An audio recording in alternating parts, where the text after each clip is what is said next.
Quiet on the set. Camera speed. Sound production. Roll sound. Rolling. Sound production. Take 2. Welcome to the I Remember Liking That Movie podcast. Remember those childhood movies you loved? Now, we're going to watch them again and find out if they're still as amazing as you remember. Or, your father was right. You were an idiot, and everything you watched was stupid.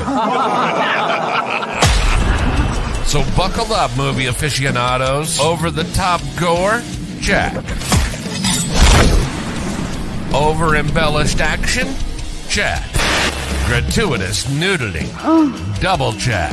Storylines so absurd you could drive a semi-truck through those plot holes. Oh yeah, some of those movies didn't even know what a movie plot was. And that's the way we liked it. Now, here's your hosts, Anna Santos and Jimmy Coates.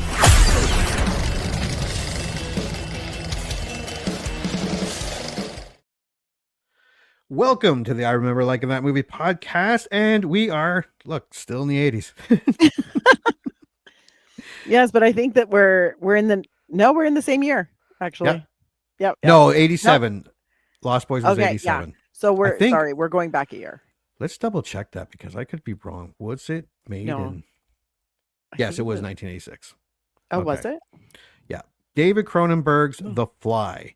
We are still marching towards Halloween, which is just, we watch horror movies all year long. Yeah. This is just an excuse to watch like 5 or 6 of them in a row. We do love horror movies. Yeah, they're awesome. This is another Anna pick. And again, like The Lost Boys, I wasn't as excited as The Lost Boys, but I have not seen this movie in so long. I am very excited. I like David Cronenberg. Yeah. I like Jeff Goldblum. I like Geena Davis. I remember liking this movie. What do you remember about The Fly? Okay, well, first I'd like to preface this by saying it's been at least 25. It's maybe been a few more years. For me, yeah. Yeah. Like it was the 20th century. I was in my late teens, early 20s the last time I saw this, and it was on TV. So they were commercials. Yeah. Perfect movie to watch. A perfect it popped way up to watch and I was an like, R-rated gore fest. That was the last time I saw it. I rented it a few times in the 90s. But yeah, so I remember Jeff Goldblum being a cutie patootie. Very, very attractive. I remember thinking Geena Davis was so cool. I remember the grossness of Jeff Goldblum turning into the Fly. That I do remember too. It was disgusting. Absolutely disgusting. I remember thinking I love this movie. I don't remember any of I don't know how it ends. I know how it begins. I know how it continues, like up till the mid part. And then I blank on the end. So now I'm wondering if that's a trauma response. See, I do remember how this ends. No, wait. Was that do you? No, I'm thinking of the number 2 movie. There you go. Yeah, I don't know how this one movie ends. Yeah. I remember how part 2, and I've seen this movie more than I've seen this. Yeah. I've only seen the second The Fly once. And I barely remember that movie. But this one, I'm like, I could pretty much play the movie in my head up until the midpoint. And then there's nothing. So I think that'll be interesting. What do you remember? I remember it being gross. I remember sexy Jeff Goldblum, Geena Davis. I don't remember I might remember how it ends. I don't think it ends well. I don't think it ends well either. No. But I remember really liking it. And I don't know why I haven't seen it since then. But I've seen it. I did see it more than twice back in the day, like 3 times at least. Yeah. I probably caught it on TV, which is the best way to watch R-rated media. It really is. It really back is. in the day where they edited the shit. It also depends what channel you were on. Yeah, if you had HBO or something like that, yeah, it's like fine. But I'm talking about like TBS or your local channel midnight movie. Yeah, it was still at. Although some local channels, if it was after midnight, some of them I remember they would say running unedited. But you had to stay up to like 1 o'clock in the morning. But if it was on at 8 o'clock, forget it. It was edited for gore, nudity, swearing. Yeah. And You it would lose like sucked. 30 minutes of the movie. Yeah, that was a quick movie. Why is it so short? Yeah, I remember it being longer and a lot more angrier. All right, what do we think the budget was? I think the budget, I'm going to say 12 million. Close. It was $15 million. Ooh. I thought about 15, but I was also like, this is David Cronenberg in the 80s. Yeah. I'm like, he's probably leaning low. So, okay, 15 seems reasonable. And I'm probably safe to say that this is probably David Cronenberg's most mainstream movie. Like, because you look at like Existence and what else did he taking do? a look. A lot of these are Scanners, cult classics. Shivers, yeah, Videodrome, Nightbreed. I like Nightbreed. Oh, Eastern Promises. Blood Donuts. That was definitely more mainstream. He didn't direct Jason X. Oh, he was in it. That's him as an actor. He's fantastic. I love Jason X. It's one of the worst movies love ever that made. movie. One of Debating the on whether or not- worst yeah, I'm movies debating ever on whether or made. not to buy the 4K. Oh, see, I It's would. very expensive, and it's such a bad movie. But it's one of those Yeah. ones where it was a bad movie. I went to the theater and saw Jason X. It was a bad movie when I went and saw it at the theaters, but it was so Yeah. much fun. Yeah, it was so much fun. It was So so, much fun. ridiculous. So ridiculous. And I love that movie so much. Yeah, no, he's had some kind of bigger. Oh. Oh, he directed A History of Violence. That's a fantastic movie. And Eastern Promises. Yeah, that was a fantastic movie. Those were pretty. But anyways, this was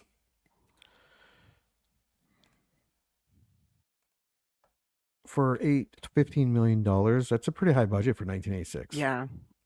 And I feel like this was a blockbuster. Yeah, I think it did well because I remember everyone, like my parents wanted to watch it. And Yeah. all right, let's take a look at the box office. I think it did well. It might not have been like the best movie of the year, but I'm guessing it made its money back.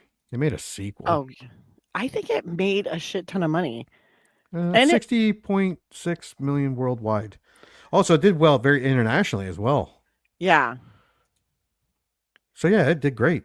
It Again, did really four great. times its budget. That's fantastic. That's a nice return. Like back in the day when they didn't spend 5 times the budget just marketing the friggin' thing. And it was released in mid-August. And it made that much money at the tail end of summer. I not a lot of confidence in that movie. Interesting. The beginning of August, you're hoping for that last Like summer blockbuster. Yeah. But People will go see it multiple times. mid-August, it's kind of like you're just dumping it. And then it did yeah. well. I have a feeling that's what happened. They were like, look, we'll just put it out before the Labor Day releases. It'll get lost in the Labor Day weekend releases. So let's make a bit of money. Let's hopefully we make $15 million off this fucking thing. Let's make the budget back. And then boom. And it opened at number 1. Holy and it was shit. ahead of Armed and Dangerous. We were talking about that during American Pie because that movie was with John Candy and Eugene Levy, who was the lead and the love interest of Meg Ryan. It's a very weird movie. Aliens. Oh, Aliens was in its 5th week. Oh, okay. The Karate Kid Part 2 in its 9th week. Nothing in Common. That's Tom Hanks. Top Gun. Oh, it's in its 14th week. Ruthless People. Jesus.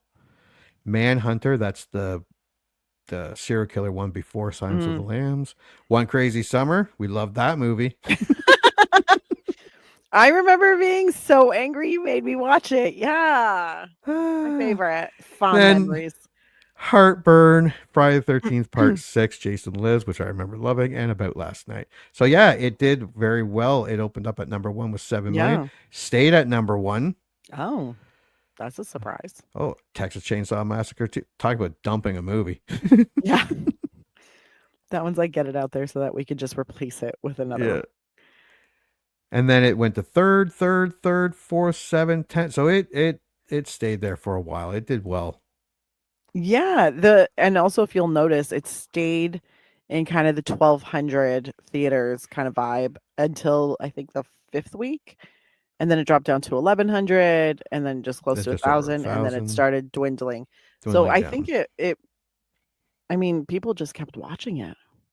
Yeah, because It's you're looking amazing. at even, at the beginning, over $5,800 as average per movie theater. That's great for Yeah, 1986. that Yeah, was that's fantastic. fantastic. Yeah, so it did very well. Hmm. I have a feeling too. Because I'm trying to remember. I didn't watch this when it came out in 86 or 87. It was down the road a bit. Mm. But I think it did well with critics. I think it did too. I think it did too. All right, let's share. Let me bring it up. Oh, I didn't think it did that well. Holy shit. Okay, here we go. Oh, So The Fly with Jeff Goldblum and Geena Davis comes in at 75 reviews at 93%. Jiminy Crickets. Why is it that good? Are you setting me up for failure here? Well, 50,000 plus audience popcorn meters at 83%. And there we go. We did Lost Boys that had 250,000 and Yeah. The Fly only at 50,000. So it's not for a movie that's potentially Honest, this good. this It's is a not movie that's remembered been very well. this is a movie that's been forgotten. Yeah. Like, I think the older generation. But you know how some movies become like cult classics and they get passed on to I think this is one of those cult classics that never really got passed on. Yeah. Like nobody's sitting down 15-year-olds now and being like, you gotta watch The You Fly. gotta, you gotta watch him puke on her dinner. Yeah. I remember that. And that was gross. God, it was so gross. This movie is I feel like this movie is one of the grossest movies I've ever seen in my life. Yeah, and it's not murdering, it's just his No, it's transformation. it's his Body transformation horror. that makes you want to throw up Yeah. constantly. Well, this is an Anna pick. She will look for a good one here while I look. Well, let me start 93%. this It's gonna off. be. I have to load more because there's not a bad fucking I review know. yet. Let me start off with a Canadian one. So Jay Scott from the Globe and Mail.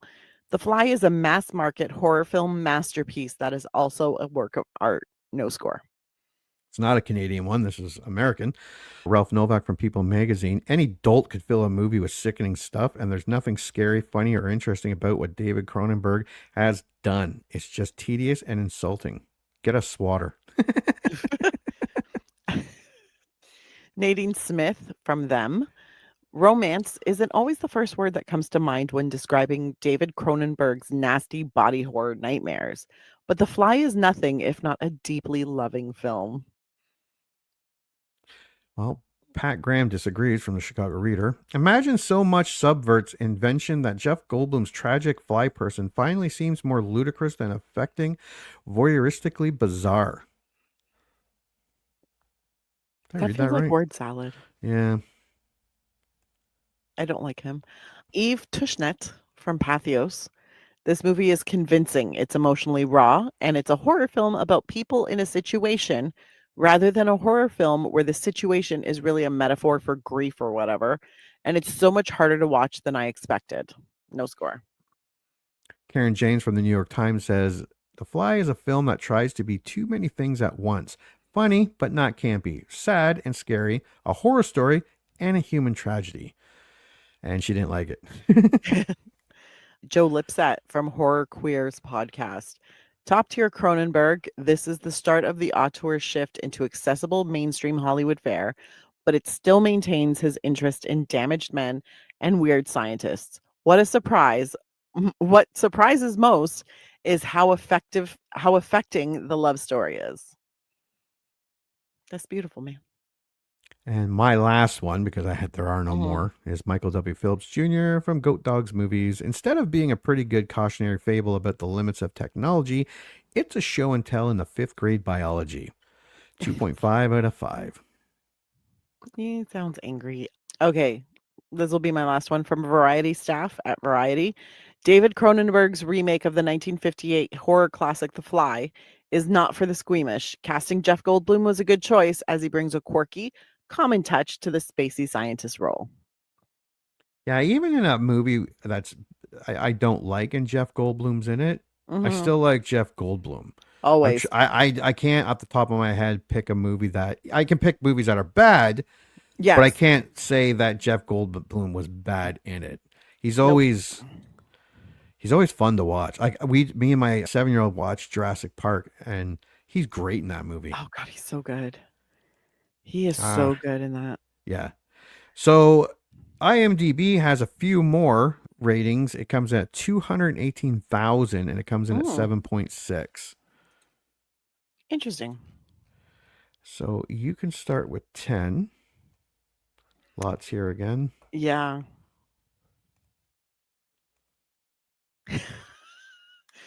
Boy, for playing a nerd, Jeff Goldblum has quite the body. Smells like cheese. 10 out of 10. Smells like cheese. One of those rare horror films that's both touching and terrifying in equal measures. Woody Sanders, 9 out of 10.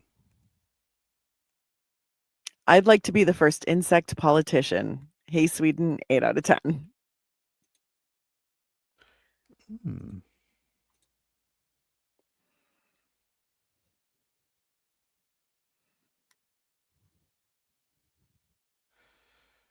Let's see. A grossest new adaptation from the classic film, being sharply directed by David Cronenberg. Ma Cortez, 7 out of 10. You will never see lemon filled donuts the same way again. Aaron, 1375, 6 out of 10. Ugh. Yeah.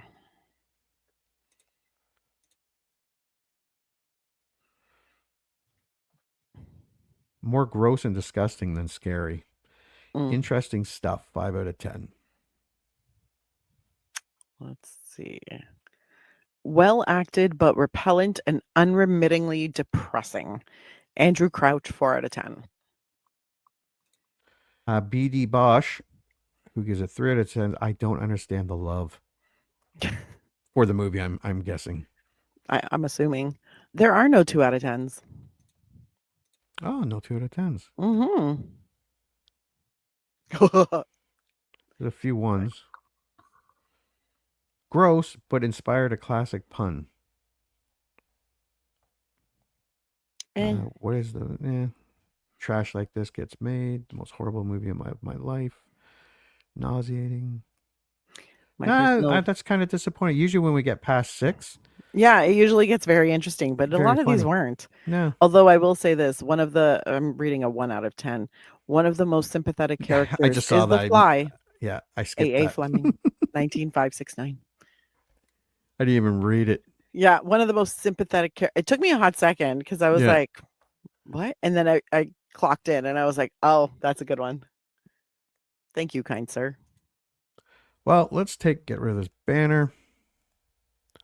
Let's take a look at the poster. Mm-hmm. Very iconic. I do remember that sign, the teleporter thing. Yeah. And then you have the hand coming out and then the leg of the fly coming out. It's a cool poster. Yeah. See, I would put that on my wall. Yeah. Well, if the movie's good. Mm. Or if it's really, really bad. I mean, true. All right, let's take a look at the taglines. Half man, half insect, total terror. Oh, that's not bad. Be afraid. Be very afraid. I don't know if that's original. That's not original. It's not original. Help me. Please help me. That's not a tagline. I think that's the ending of the original Fly with Vincent Price, where he's the fly and he's caught in the spider web and he's like, help me, help me. Maybe. Which is disturbing all on its own. There is a limit, even to the imagination, where our greatest creations meet our deepest fears. Dr. Seth, this is the back of a VHS. That Dr. Seth Brundle is about to go beyond that limit, and he's bringing you for the ride. Oh, this one's not bad. Something went wrong in the lab today. Very wrong. Oh, that one's good. Yeah, that was good. All right. We are going to get rid of this poster. There we go. We're going to watch the trailer and make our prediction. Well, now I'm like, is it overhyping it? I don't know. I think it's going to be a gross horror movie. Yeah, that's what I remembered. So, yeah. Plots. Let's watch this trailer. Classic trailer.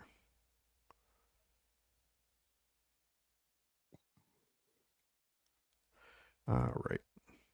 I was about to watch it by myself and not share it. That's rude. Here we go. I think you're making a mistake. I think you really want to talk to me. Sorry, I have 3 other interviews to do before this party's over. Yeah, but they're not working on something that'll change the world as we know it. They say they are. Yeah, but they're lying. There is a limit, even to the imagination. Human teleportation, molecular decimation, breakdown, and reformation is inherently purging. Where our greatest creations meet our deepest fears. Something went wrong, Seth. When you went through, something went wrong. You are about to go beyond that limit.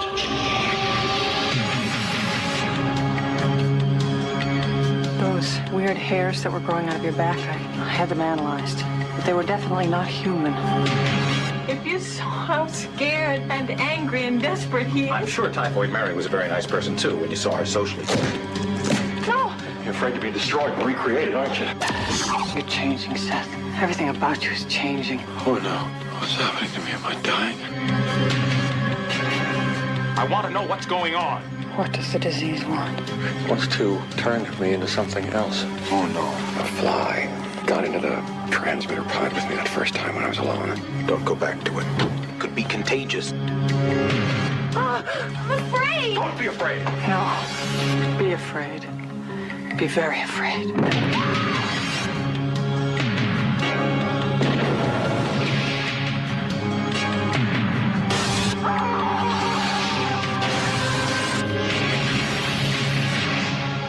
Help me.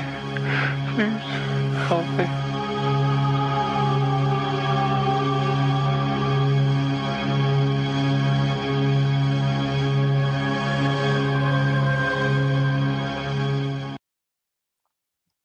That nail thing was so gross.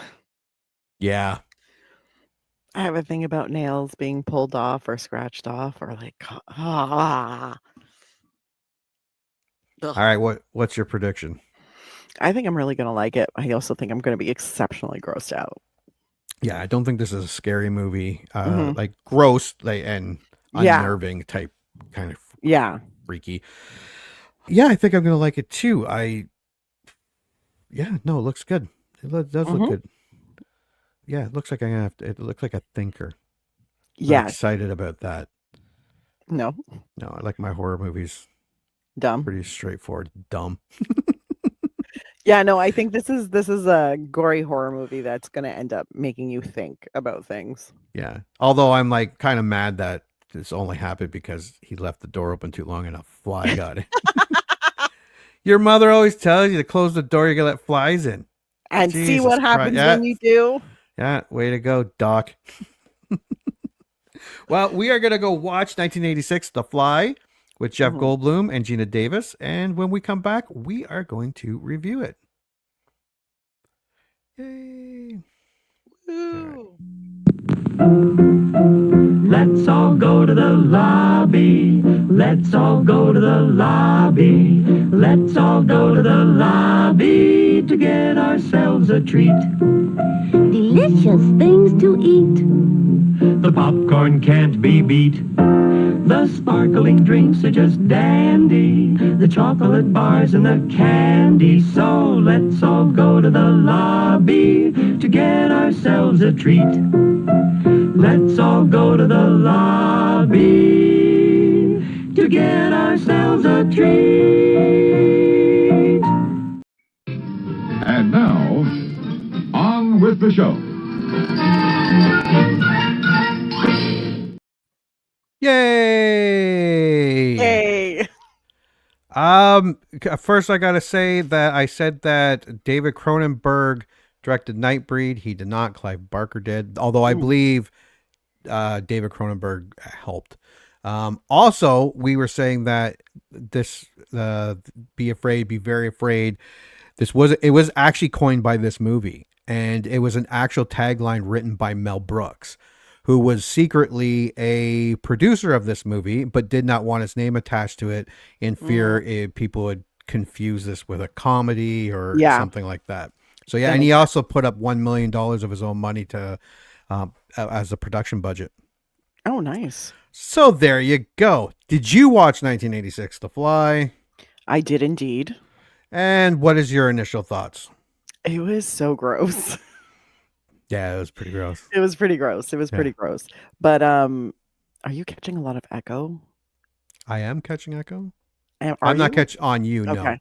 No. I'm catching echo because I'm in a place that has very tall ceilings. Anyways. Yeah, I see that you're not at your normal. No, I'm not. I'm hanging out with a friend of mine, so I decided to record from here. But anyways, it was very gross, but it was fun. It starts off slow. It starts off really slow. But eventually you start getting that like pit in your stomach as it's happening, and you're like, oh God, this is gonna get is he gonna go nuts? And he kind of does. It was fun. Well, what I liked about it jumped in pretty quick. Like showing what was going on. Like it took a while to get to the fly stuff part, but it did make it interesting showing what was going on. It didn't take too long getting to that point. 2, if you're a journalist, I don't care how sexy the guy is, you should not jump in some guy's car and say, hey, come back to my place and see what I'm creating. And then when you turn down like an industrial area where there's no people walking and you're in an alleyway, of self-preservation at all. I watch it and go, are you out of your fucking mind? Yeah, no, it was nuts for me to see because I was like, girl. First of all, you're not supposed to go home with a stranger. Second of all, when he takes you to what looks like an abandoned warehouse with nobody around, you don't stay. Anybody be like, hey, you're going to die. He's going to kill you. That's the beginning of a slasher movie. You don't go, what is wrong with her? God bless. Mind you, her character through this entire thing, I felt was a little stupid. Yeah, She was not giving sharpest tool in the shed. No. I think that's why her boss there, teacher, took advantage of her for so long because she was dumb. I think it's her editor / publisher. Yeah, and she met in journalist school. Yeah, I was like, she wasn't even in journalism school. She was a science major. Oh, right, yeah. Also, I love that they say I majored in science. Yeah. Like you're not going to specify. Yeah, not biology, a specific one. Chemistry. No, I was a science major. I majored in all the sciences. All the sciences. Which is probably why she ended up in journalism. So the acting was very, very good. I loved the acting. What was smart about this was David Cronenberg's and the producers, they made it feel, because there was really him, Seth, Jeff Goldblum, Geena Davis, Ronnie, the sleazy editor, and the doctor that was going to do the abortion. Yes. And pretty much that was it. But they did enough scenes with just extras to make it look like a full fleshed out world. And because you could tell a lot of money went into the special effects of this movie. So much. Yeah. And it was very well done, even by today's standards. Like there were a couple parts that were kind of like, but for the most part, I'd say 90%, 95% of this movie, the practical effects were gross. So gross. The monkey turning inside out, that was fucking gross. That was my first ew. And then there were many more, and it's really funny because I was watching it. My friend was here. She was finishing up. She had just finished her work day. I was watching, and it was at the grossest part of Seth turning into the fly. Yeah. And I went, ew. And she's like, should I look? And I'm like, no, don't look. Because she's very, very easily queasied. And then she looked and she was like, oh my God, what is that? Yeah. That's when I decided, my 7-year-old shouldn't be watching this. Solid choice. Then all the fucking. I don't think this is Mommy's going to get real mad at daddy here. Jesus Christ. So, I don't remember there being that much sex. No, there's a lot.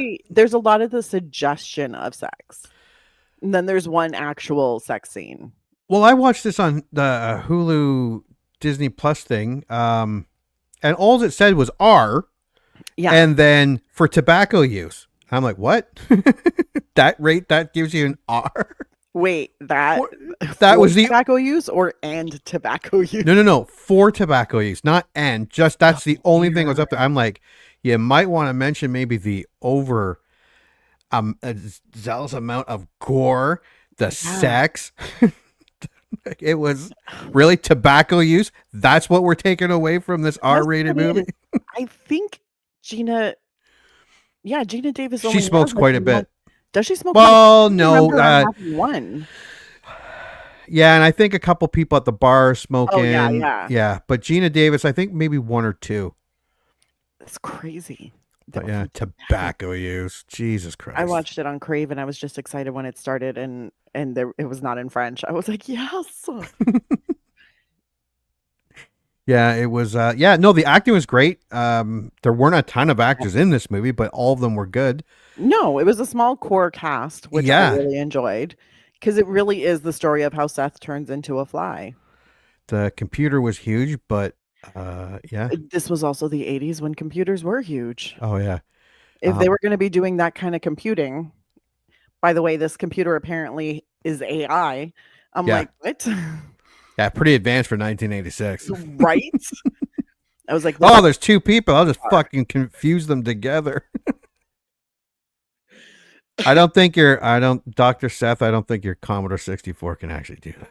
Yeah, no. No, but I did. I like the movie. And okay, so on paper, this movie is better than, say, Lost Boys. We just watched Lost Boys. Yes.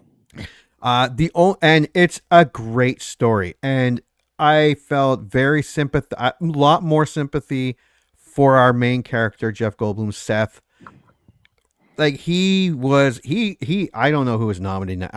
Nominated in 1986, but he should have been nominated. I don't know if he should have won, but I don't think he was actually nominated. I know it won for makeup and hair. And like I said in the thing, if you saw Geena Davis's hair, how big and fucking puffy it was. Her hair was incredible. It had 7 wins and 10 nominations at the Academy Awards. Yeah. Really? What? Hold on.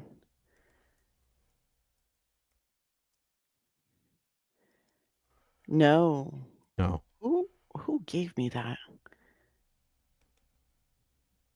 Okay, so it won Best Makeup. Yeah, it did win Best Makeup. Yeah, and directing wasn't nominated. Best Actor he wasn't in there. No. James Woods, William Hurt, Bob Hoskins. The acting was great for this movie. Yes, it was what it needed. Yep, it was. 100%. And like I said, the story was great. The effects were great. The only thing I found when I will get to my review, I really enjoyed this movie. It doesn't have that rewatchability. This is not something that I could, like Lost Boys, I could probably watch again very soon. The Fly, I'm not saying I wouldn't watch it again. It's not something that I would put on a rotation of any kind. Like I wouldn't put it in my Halloween. But yeah, no, it was a good movie. It's a great group watch. Yeah. Like if you have a bunch of friends that like kind of older horror movies or creature features, I think this is a great group watch for that group of friends. But yeah, I don't see myself going, you know what I feel like watching today? The Fly. Yeah, because it was gross. It was between so gross. And the donuts, and even Dr. Seth was like, "Ooh, that was gross." It had some funny. Jeff Goldblum was the perfect person to play this because he was believable and he was funny. He made some of the those off the cuff jokes where you're like, I made while you're like, that's really gross. I made a note about that because I was like, he's really going for it. And I appreciate him for it so much because it was the perfect escalation because he already starts kind of weird, socially awkward. Yeah. And then he kind of gets a little like cooler and calmer. And then he gets really excitable, like he's on drugs. And then all of a sudden he starts getting creepier and creepier and creepier as he keeps turning into the Fly. And I was like, God, this is so great because he's doing it in increments. And it feels so natural and you don't realize it, but you're getting more and more uncomfortable as he gets creepier and creepier Yeah. until finally he hits it and you're like, oh, this is where we were going. When his ear falls off, you're just like, oh God. And then he starts getting really emotional, but then he starts getting really weird too. And oh God, who played the editor? John Getz plays the greatest sleazeball. Yeah, he's a douche. He was good. He's such a douche. And he's in tons of stuff. I'm guessing he's a douche in all them too. He just has that douche vibe. Fantastic. Yeah, he was good. And you're kind of like, he's a douche, but then he's doing something noble at the end. He's trying to help, and his interaction with the fly, I'm like, oh fuck you, poor bastard. Yeah. That looks fucking painful. That was terrible. I was like, how is he still conscious? Yeah. Could never. No, it was, yeah. If you remember, like, it being gross, it's still gross. You know how sometimes you go back and watch a movie and you thought like, oh, it's like really horrifying. Was there a movie that we watched? We were like, oh my God, it was so gory. It was so gory. And then we watched it and we were like, there was like no gore. Texas Chainsaw Massacre. Oh yeah, that's right. It was creepy as shit. It was so, that movie's I remember it being bloodier. Yeah. Yeah. And there was like no blood at all. It's Yeah. just so unnerving that it creeps you the fuck. Like, you don't want to watch that one alone. I don't know how they did it, but I've never felt more uncomfortable watching them. I can't believe it was made in 1974. I can't believe it was Actually, we both walked into it thinking we were gonna see so more murder, gore. Yeah. and nothing. But everything, I was just about to say, I can't believe it. The most, the movies that have been the most like disturbing and enjoyable have been from the 70s. Like even The Shining 1980 still looked very 70s, but we watched The Shining, Rosemary's Baby, Black Christmas, and they were all unnerving movies. So the 70s are very special when it comes to horror movies. I also think especially because they weren't relying on effects. They weren't relying on something looking very real or very gross or being over. They were like, no, we're going to make your imagination work. So we're going to build the ambiance. We're going to build the vibe, and we're going to make you feel just so on edge, and keep suggesting things to you and Yeah. your imagination go. And honestly, that is way, way harder than what we're getting today. Oh yeah. Yeah. You got so much to draw from, so many tools to use. Oh yeah. Yeah. Because it's easy. It's easy to well, I won't say it's easy, but if you have the budget and the crew, Oh yeah. it's easier just to show people something gross and horrifying than just suggest and let people's minds go. Well, this was 100% practical. The puppetry, everything in this was very well done. And I mean, it really holds up even, but it's still, and it's gross. So gross. You know, Like what's there's funny? not just one part that gross. There's a bunch of gross parts. It was funny though, because when I was watching it, I was like, it almost feels not quite fake, but obviously you can tell it's an effect, but it's still gross. Yeah. It's still totally gross. It still makes you feel really icky and uncomfortable, and I appreciate that. So Yeah, I'm like, fuck it, with puking on the food. I'm like, dude, oh God. gross. Or when he's arm wrestling and that the that bone was the pops first out one. of I the was like, arm. oh God. I'm like, oh, and then I knew it was coming. I'm like, oh, I remember this. Oh, I don't want to watch it. So gross. All right, let's go over this movie. Yeah. All right, Seth Brundle, a brilliant but eccentric scientist, meets Ronnie Quaife, a science journalist at a press event. He takes her back to his home and laboratory. We've talked about this, kids, and shows her his invention, a set of telepods. The telepods look so fucking cool. So cool. Whoever designed them, gee, hats off to you. Those look fucking, I'd try. Well, no, probably not. I would, but I wouldn't be the first. I wouldn't be the first person to try these telepods. Between them, Seth convinces. Oh yes, so teleport that allows some instantaneous teleportation between them. Seth convinces Ronnie to keep the invention a secret in exchange for exclusive rights to the story, and she documents his work. Although the telepods can transport inanimate objects, they mutilate live tissue, and we get to see that with that poor fucking monkey. I'm sitting there going, dude, why are you using a fucking use a mouse? Use a rat. Why are you using fucking that poor baboon? Apparently he got 2 baboons, a 2-for-1 deal. So Yeah. he was like, let's throw one in there. Also probably because baboons are closest to like humans. So he's Yeah. like, he's jumping a few steps. Yeah. But then again, his laboratory is in an abandoned warehouse. So he's not exactly adhering to like That's true. Yeah. CDC guidelines. Um, But I you- love the design of the pods.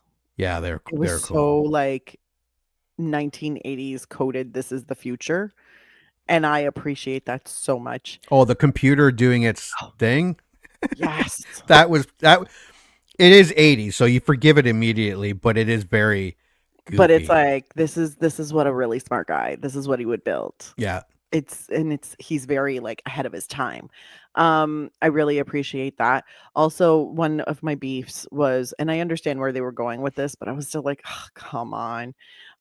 When he asks for something personal from her, so an inanimate object, jewelry or whatever, but he's like, it's personal, something only you would have.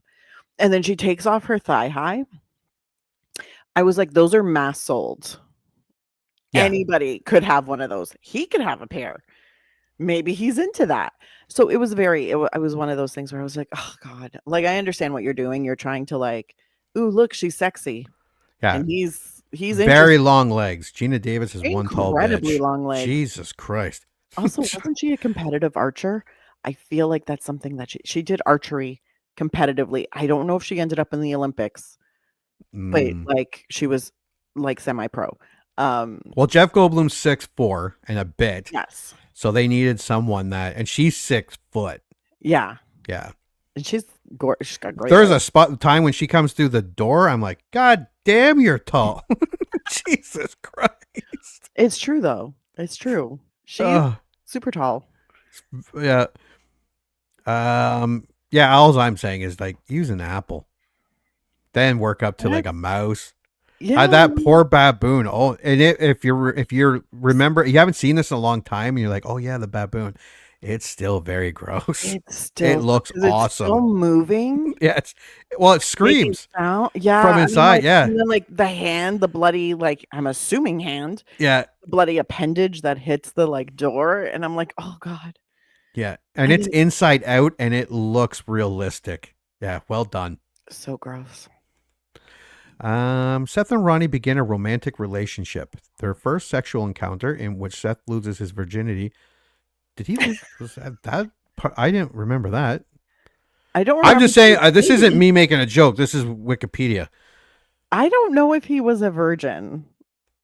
I mean, Geena Davis seemed to have a good time, and she kept coming back. So yeah. This inspires Seth to reprogram the telepod to understand the makeup of living tissue. Yeah, she says something that kind of triggers something, and Also, he gets caught on a circuit board that's in his pull-out sofa bed.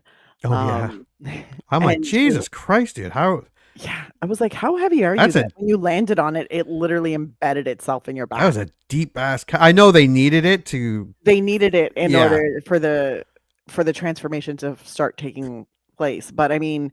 We need to put because they needed those. So it was they spent a lot of time trying to get that circuit board out of his back, and I was like, "How is it so far in there?" Yeah, and he's just going ooh. I'm like, Jesus, you've been you've been stabbed. You've been run through.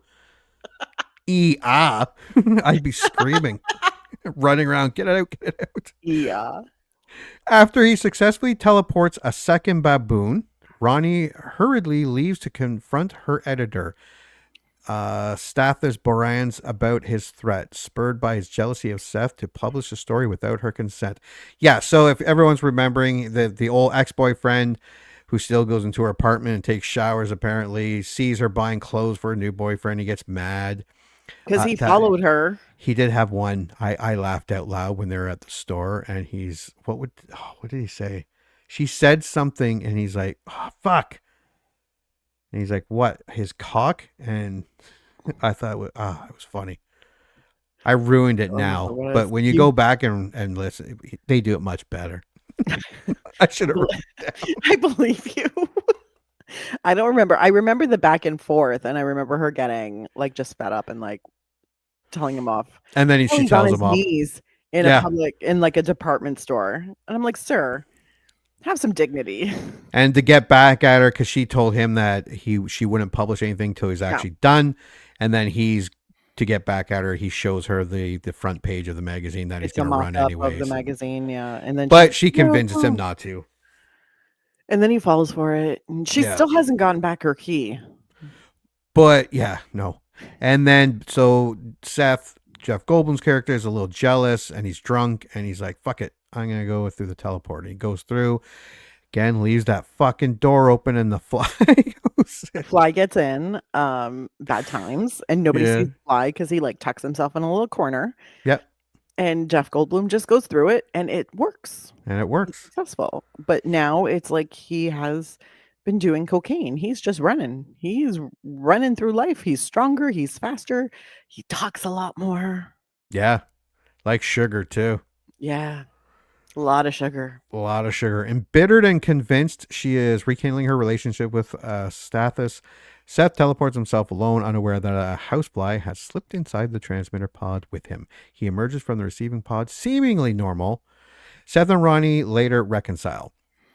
Seth starts to exhibit increased strength, stamina, and sexual potency. Because he starts by just jumping on that bar thing and doing all these.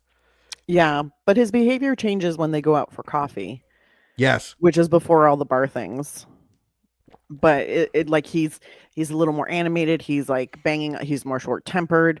He won't stop talking. And you can see the look on Geena Davis's face. She did such a good job. Because you see that moment, and everybody's seen somebody make that face as someone is either drinking too much or they've done some drugs. And you're just like, I don't know if you're okay. I don't know if you're just excited like as the scene goes on, she's more and more like, there is something wrong here. Yeah. He attributed this to the teleportation as purifying his body. Ronnie grows concerned about Seth's changing personality and the strange bristly hairs growing from a wound on his back. That's the computer chip thing that he had stuck there. Seth becomes arrogant and violent, insisting that the teleportation process is beneficial, and tries to force Ronnie to undergo teleportation. Yeah, he tries to force her to go through the teleporter. Here's the thing. As he's trying to force her to go through the teleporter, I feel like she should have been a little more forceful about the nose. Yeah. She was just kind of softly crying.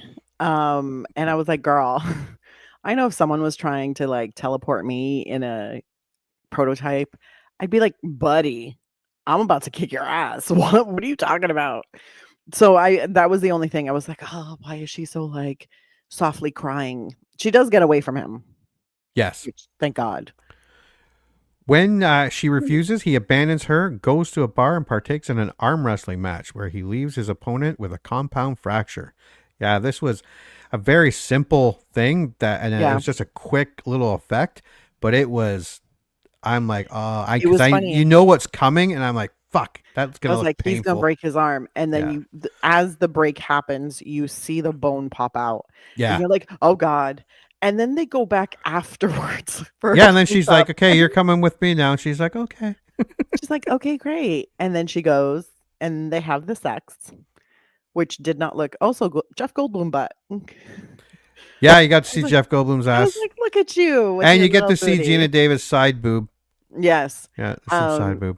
So he has what looks like very unsatisfying sex with this strange woman. And then he tries to get her to go through the teleporter, the telepods, and she's like, no. And then she tries to leave, he tries to stop her, and then Veronica shows up and she's all like, you don't want to do that.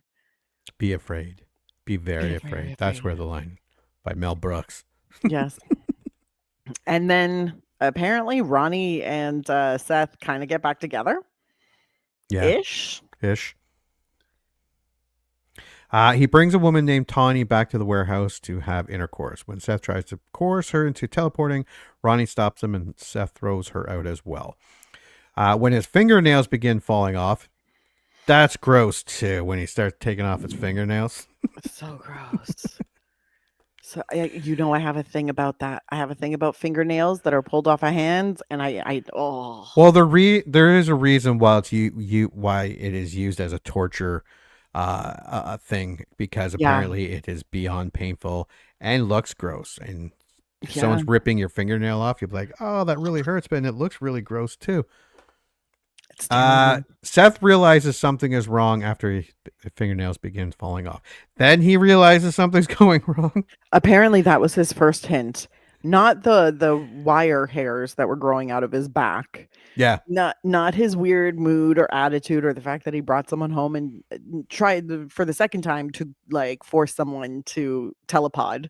I'm like, this was your first, like your fingernail. Yeah, and you're like, oh, you shit. can just jump around your apartment like you're Cirque du Soleil. But also, can we point out for the makeup from the first time that he teleports to this point, there is a very gradual, Yes, very clear change where you see different in things on his face skin starting. Yeah, and his I was like, fuck. yeah, they did a really This good job. is so good because it's so subtle and it looks almost natural, and you're like, my God, who did that? Yeah. He reviews the telepod's computer and discovers that there was a fly in the pod with him. The computer, confused by the presence of two life forms, just decided to fuse them together at a molecular genetic level. Because he didn't think to put a little safety line of code in there where it's like, if there's more than one DNA detected, do not teleport. Yeah, not as smart as you thought, eh, Doc? Okay, Seth continues to deteriorate, losing body parts and becoming less human in appearance. Mhm. After several weeks, he reconnects with Ronnie and says he's becoming a hybrid of a human and insect he named Brundlefly. He has begun vomiting digestive enzymes onto his food to dissolve it. Yeah, because he said just eating food, it hurts. Yeah. And he has to puke that stuff on it and then wait for it to dissolve and then eat it all again. Ugh. Yeah, it's gross. And gain the ability to cling to walls and ceilings, and realize he's losing his human reason and compassion, driven by primitive impulses he cannot control. Yeah, and this is where, like I will say, because he actually calls her and says, I need to see you. She goes over because she's been trying to contact him this whole time. This is where you see women are much better people than men. Yeah, because I would not be as sympathetic. And when his ear falls off and then she gets all afraid and she hugs him, I would not fucking hug her either. If that was happening to like my wife, she'd please hug me. I'd be like, fuck no. I like a distant hug. I do like the line that he ended up saying where like when his ear falls off, he's like, oh, my ear. Yeah, my ear. That's my ear. And then like it was just the way he said it. I was like, fuck, that's so Jeff Goldblum. That's amazing. And then she does hug him very tightly. Yeah, I'm like, oh, I'm like, gross. Sweetie, you knew him for like a week before he turned himself into a fly. Calm down. Yeah. Yeah, you can't be that close. Yeah, you're not that into him.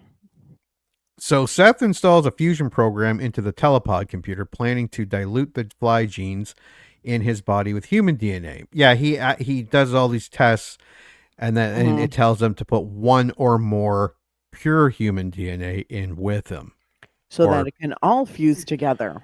Yeah, Ronnie, that's not weird. Then Ronnie learns that she is pregnant by Seth and has a nightmare giving a birth to a giant maggot. That was gross too. Do you know who the gynecologist was? That was David Cronenberg, right? Yeah. Yeah, he likes acting. When they found out that thing, I was like, oh God.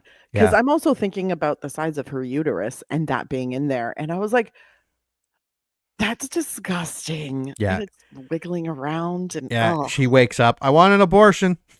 I want an abortion over here, please. no shit. Yeah, it was gross. Stathis persuade a doctor to perform an abortion in the middle of the night, Okay, so before this happens, she goes back again because Stathis says maybe if you record some stuff, then we can figure out what to do. And so she goes back. So when Ronnie goes back again to get it on, and then he's really almost now because before he was walking with those canes, this time he's crawling around the wall and like he's like, look at me, I'm turning into a super thing. I'd be like there's okay, a reason for this. Yeah, I'd be like, all right, hold on, dude, I'll be right back. And when I came back, I'd have a can of Raid. It would be like nope. Biggest fly swatter that I could find at the dollar store, and I just go to town on that fucker. Be like, come over here, you ugly bastard. And then that's where she records him throwing up on the food to show people how it works, and then they show Stathis watching, and he's like, "Oh, that's so gross." Then she goes to get the abortion. Seth then comes through a window, the top of the hospital thing, and abducts Ronnie and begs her to carry the child to term. Okay, but wait, that window was made of those glass bricks. Yes. Which in the 80s were quintessential home decor. And I was like, yes, the glass brick wall is being taken out. Yeah. And he wants her to keep the baby because it's the last remnant of his humanity. And she says no, and then he has another idea. Stathis breaks into Seth's lab with a shotgun. Now, okay, you just watch a giant fly man jump up a building into a window and grab a woman and leap out. And you go by yourself and you bring a shotgun, but you bring one in a case that you have to put together. I'm like, dude? I feel like he didn't plan that. No, that wasn't a good plan at all. I was like, what if the fly was there waiting for you? Right? Like, what are you going to do? Ask him to hold on while you put together your shotgun? I'm like, just turn around and put it together. Hey, what do you got over there? Nothing. Also, only 2 rounds. 2 rounds. 2 rounds. That's all he had. Jesus. But Seth incapacitates him with his corrosive vomit. Again, if you're remembering it being gross, still gross. Still so gross. So gross. So gross. And it looks so painful. And he kind of does pass out. Like, he looks in pain. He looks delirious. Yeah. But his eyes are still open and he's still kind of reacting, but you can tell like he's kind of vacant.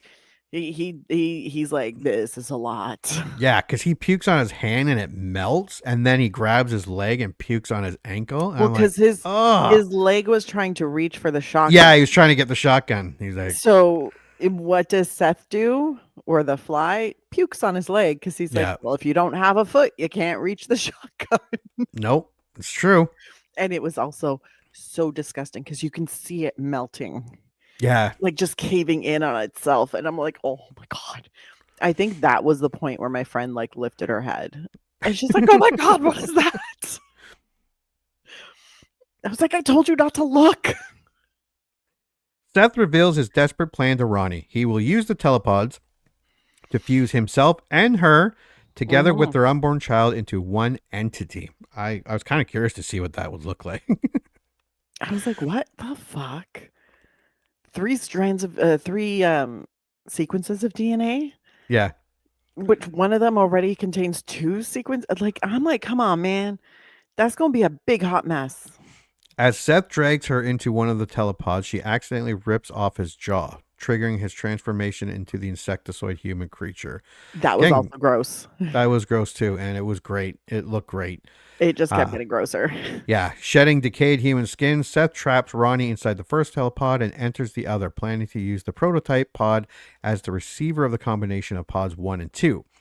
The wounded Stathis uses shotgun to sever the cables connecting Ronnie's telepod to the computer, allowing Ronnie to escape.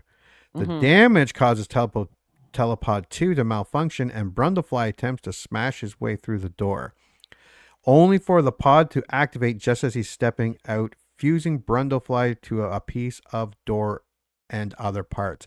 When he stepped out and it did that classic 80s lightning thing, but when it took that part of the pod with it, that looked awesome. It looked good. Yeah, it was. This movie special effects were really good. Well, also I think because we're looking at it, we're like, this was 1986. Yeah. Like they were doing things. This was 1986. Like I'm sure there were like directors that were directing at that time and up and comers that watched this movie and were like, shit, that's cool. We can do this. We can do this, guys. Now I think we can do. Yeah. And if you thought we can't do that and then you saw this and you're like, maybe we can do the ideas we had. The prototype pod receives the Brundlefly telepod fusion successfully. As the door opens, a pained wail is heard and the resulting creature falls out of the door onto the ground. He crawls to Ronnie and silently requests to her to end his misery by aiming the shotgun barrel, which she had picked up, at his own head. She eventually... I was very sad at that moment. it was... I'm like, my heart, and I was like, oh, poor monster Jeff Goldblum. And then she's all like, I can't, and I was like, yo, just do it. Yeah, look Don't at make him beg. Yeah, give me the gun, you dumb bitch. I'll do it. She eventually and tearfully shoots and kills him, and falls to her knees in despair. And quite brilliantly and thankfully, it ends right there. We don't need any more. It's tragic. And yes, the only thing is, did she keep the baby? And there's a fly too, which the answer is yes, because the son. It's the son who. It's the son who. Which is, I think is Eric Stoltz. Yeah, it is. I remember liking the movie, but it's been a long time since that one too. I don't think it got as good reviews as this one. Well, I think for some reason just wholly unnecessary. Like that's all. I think it was just very unnecessary. Because don't get me wrong, I mean you could have continued it, but I don't care about the son. This is the story of one scientist. Well, this is actually, it happens, the son, it's actually buried in his DNA and starts to come out when he becomes of age. And then, but he looks at his dad's work and tries to work on it. And I believe it has a much happier ending. Which I think this is, this one is, this movie is very tragic because it's such a likable character. Yeah, that's true. That's very, very true. But that is our movie, The Fly 1986. What is your review? I must say this is a rent it. Do I think it's a super classic that you're going to want to watch on repeat throughout the year? Nah, probably not. Do I think you're going to regret spending $5 to rent it? No, definitely. You won't regret it. It is a fun creature feature with some very charismatic actors who are playing very charismatic characters who are very interesting, and they are, I don't know how to, like, it's almost a perfect storm of like the acting and the effects and the vibe of it. Like it is a very, very well done movie. So I think you can watch it, but it's also just incredibly gross. Yeah. And I can't keep watching people melt. It's or people like bugs emerging from people's faces. Like it's a lot. And while I enjoyed it immensely, this is why I say rent and not buy. I don't think it's something that I would put in my normal rotation. Like this is not a movie where, you know, every time I need a comfort movie, I'm putting on The Fly. It's not happening. Yeah. If I was IMDbing it, I'd probably give it a 7.5. It's a good classic creature feature. Is it rewriting the rules of the genre? No. But it's solid. It's entertaining. It's a good time. It's got enough gore that you're like, oh, God. And the creature is really good. Like, it's kind of terrifying. I would not want that fly in my life. What's your score? I agree. If you remember liking The Fly, and you probably, a lot of people haven't seen it in a long time. It's definitely worth a rental. I would have no problem paying $4 to rent this. And if it was one of those things where I'd buy it for the same price or $1 or $2 more, I would probably buy it. I would not buy it, or I would not get the 4K or anything, because it's not. It's not that rewatchable. It's not. Yeah. It's not a movie that I'm going to watch. Will I watch this again? Probably. But it's not going to be anytime soon. Yeah. But it is a very well done movie. Well directed, well acted, well paced. The music, kind of 80s. Very. Yeah. It's such a good movie. It's so well done. I would probably give it a 7.5 too. If it was a little more rewatchable, I'd probably give it higher. But yes, 7.5 is a great score. Seriously, if you find it's streaming all over the place. It is. It's on Amazon, I think, and it's like without any special add-on subscriptions. There we go. Crave, Disney Plus. Like, it's everywhere right now. So I think it is definitely something. If you haven't watched it, I think it's a good watch, especially if you like kind of creature feature horror vibes. Yeah, if you've never seen this movie, it's definitely worth a stream. Yeah, there's a reason why people will always talk about this movie when they're talking about any kind of horror creature feature kind of. When they're talking about it, The Fly always comes up. Always. Now I'm super curious to watch the original because I've never seen it. Yeah, it's with Vincent Price. Yeah, see, I've never seen the Vincent Price one, so I believe I've seen it, but I was much younger when I saw it. Yeah, but I'm so curious now. But it's one of those, like, there's a reason why it is a standard in film, and I think it's good if you haven't seen it to watch it, and if you haven't watched it in like 20 years. Yo, go watch it. It's a fun little movie. You're going to be super grossed out for a while. Yes. And I think you're right. I think this movie is a little forgotten. Like, people who love this movie obviously remember it. But it's like when you brought it up, I'm like, oh my God, I haven't seen that movie in so long. Yeah. But I think it, and we could tell by the amount of reviews and IMDb's, because Lost Boys had over 250,000. The Fly had, it was like 50 or something. Yeah. So yeah, no, if you haven't seen it, it's definitely worth taking a look at. Well, it's funny because every single person that I told, oh yeah, we're watching The Fly for the podcast, every single person was like, oh my God, I forgot about that movie. Yeah. I haven't seen it in years. I'm like, well, it's streaming places. Go ahead and watch. Yeah, it's definitely, if you haven't seen it in a while, it's definitely worth a rental. Streaming, it's a no-brainer. It's just, I wouldn't call it a nostalgia. It might be just, there's a bit. 80s. Geena Davis's hair. 100. Geena Davis's ensembles. I don't know how much hairspray was in the budget. Suit blazer ensemble, with the satin shirt. I was like, ooh, with the kind of lowish heels. I was like, girl, you're working it. Yeah, wow, Jesus Christ, you want to put her in bigger heels. My God, she's tall. Climb that mountain. In the 80s, people were either wearing stilettos or those itty bitty little heels. And I was like, oh, God. No, it was good. Very well done movie. That's a 2 for Anna. I wonder if my Halloween picks are going to be as good. If they're anything like my summer picks, they're not. Well, I mean, we start with yours next week, right? Yeah. What are we doing? Nightmare on Elm Street 3. Oh, yeah. Okay, see, I remember liking that. Yeah, I remember like that one too. But I remember it because I was watching it like in a marathon. So it could just be that the other movies tainted my view of that. We'll find out. Find out.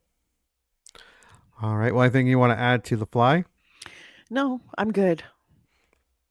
All right. Well, thank you for coming back to the 80s again. And checking out The Fly from 1986. And until the next movie we remember liking.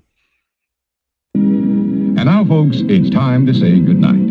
We sincerely appreciate your patronage and hope we've succeeded in bringing you an enjoyable evening of entertainment. Please drive home carefully and come back again soon. Good night.